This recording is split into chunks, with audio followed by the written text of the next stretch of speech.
This video is sponsored by Squarespace. Just kidding. So this video is inspired by Joel Sternfeld, if you haven't guessed, because I just bought his book, American Prospects. But it's also inspired by, and this is a new segment I'm going to do, I mentioned this on my Instagram, I'm going to highlight like a new photographer every video that kind of inspired the video that I'm talking about. And the first photographer is going to be Wiman. He has a new book coming out called Summer in a Small Town, and his work is just really, really lovely landscapes of Kentucky and the places around him, and I think it meshes really well with the work that I'm talking about today. So check out Lucas Wyman's work and tell him that I sent you.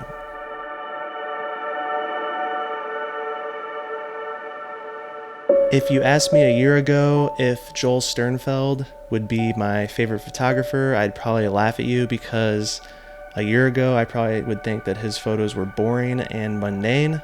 But now I look at him after using a large format camera after a while, and they're just simply amazing in the way that he captures the mundane. And one of the quotes that sticks out to me is that he's trying to take pictures of less and less. And I think everyone can benefit from that, because just really slowing down and focusing on composition and light and not worrying so much about what's in your scene and the components that make the scene is just going to make your photography better. And I kind of got in a trap in the beginning, because I would go around trying to find classic cars, and if I didn't find a classic car, I would just pass up that scene because it's not important, it doesn't bring nostalgia to me, and I'm not going to get that many likes on Instagram because there's not a tail light in it. But that's where I was wrong, because I was passing up all these amazing compositions and opportunities of just everyday slice of life type stuff and even mundane stuff, and making wonderful, great compositions out of that. One of the things that falters my photography is my anxiety and my timidness around shooting 4x5 in front of people or going out on a street and doing it. I know it's all in my head, but it's just a hard thing to overcome, and I think going out and doing something like this just really helps you overcome that.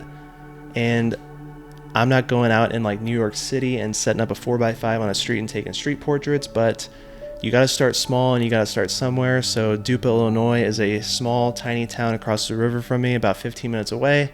So I decided to go there and just set up some landscape shots and try to get over the fear that way.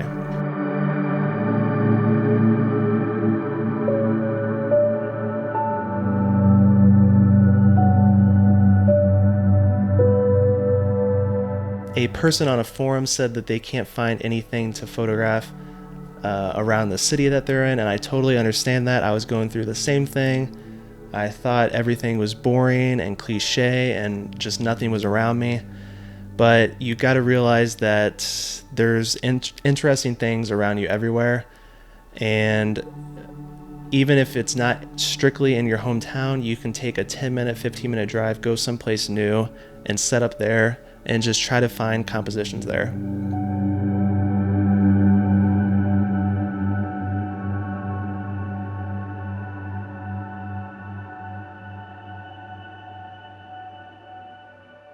One thing you can do to kind of speed that up is to go on something like Google Maps or Google Street View and just look at an area before you go.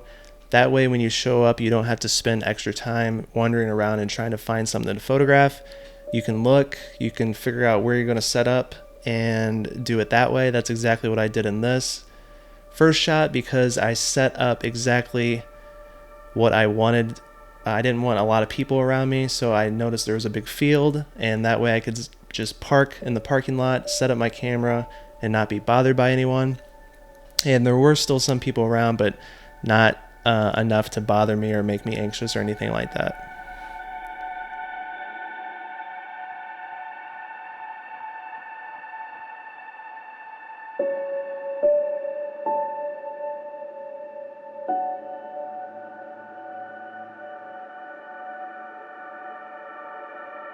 I really like the way that this photo turned out. You got the car on the right, and in the center you have the gas station with the tower.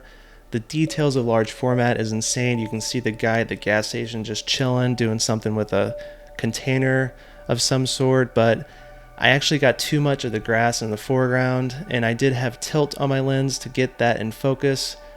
But if I had to do it again, I would probably compose it where there was less grass and a little more sky, because it just looks a little crammed. So I actually cropped this a little bit differently, and I like the way that this crop works because it's just a little bit tighter. You can still see the car and the tower in the back, and you can still see the guy doing whatever the hell he's doing under the gas station. So after I took that picture, the sun was starting to set a little bit, and I passed up this location a couple times because I was on Google Street View looking at possible locations a couple weeks ago, and I saw these two cars, and I've been by there a couple times and no one was home. So when I drove by there this time, a gentleman was unpacking some groceries, so I decided to flag him down and try to get his portrait. I told him what I was doing. I was taking photos of people in Dupo and classic cars, things of that nature, and he was super nice about it. He took me in the back, showed me his cars, told me some stories. He used to show it off in car shows and things like that, but he hasn't got around to fixing it. I took some shots on the Pentax 6.7 to just get warmed up, and then he came over and I set up the 4x5.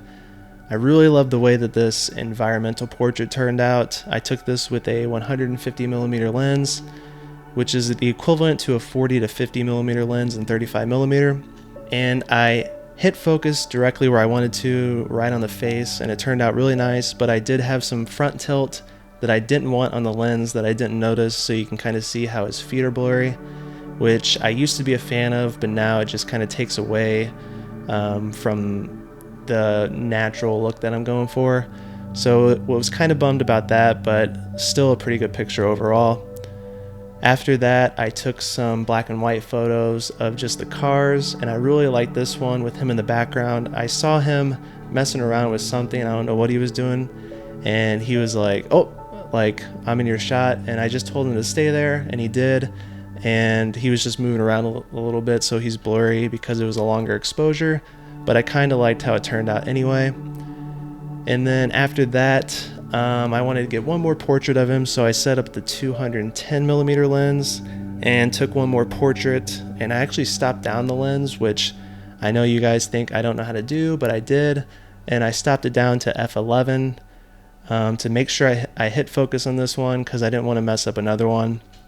And you can see how sharp 4x5 is. It's insane. You can see every piece of hair on his chin and just the hair on his head. It's a little too much, to be honest, but I didn't want to get that close with Roger, but here we are. But yeah, everything turned out really nice. I was excited to get those photos, and I was excited everything turned out. So once again, thank you for the support. If you know of anyone that inspires you or motivates you on a daily basis, leave them down below, because I'll be looking for people to spotlight on the channel with this new little segment I'm doing. And I'm always looking for inspiration anyway, because I need to be inspired, and I need just new work to look at to inspire me to go out and shoot and make these videos. So if you have any comments, concerns, or anything, message me on Instagram, message me on Reddit, message me on Discord, comment down below, blah, blah, blah. And yeah, I look forward to making the next one, and see you then.